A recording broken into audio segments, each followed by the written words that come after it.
This is BibleTrack for February the 11th, looking at Exodus chapters 4 through 6 today.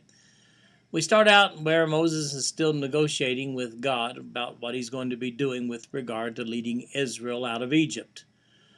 God shows him something, though, shows him that his rod can turn into a snake. You have to admit, that's pretty cool. And he throws it down, then picks it back up again. Then he shows him a leprosy trick. And he says, use these two miraculous tools to go speak to Pharaoh. But then Moses says, hey, I'm not a good spokesman. I need somebody to help me now. And so he negotiates that Aaron can be his sidekick. Now, go back to Egypt. Before he goes, there's a little circumcision thing with his boys that Zipporah, his wife, she finds pretty disgusting, apparently. Read about that.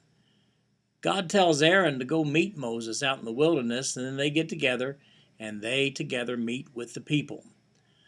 Moses in chapter 5 and Aaron, they go to Pharaoh, and it doesn't go well. Now, let me point out that God told Moses that it wouldn't work first time. Instead, what happens is Pharaoh increases the workload on the Israelites. Of course, what do you think the Israelites do? Yeah, they blame Moses and Aaron. And then Moses goes back and he questions God, says, hey, this didn't turn out like I thought it would, and now the people are all over me. So God says for Moses to go back to the people. But when he goes back to them, the people just aren't very receptive.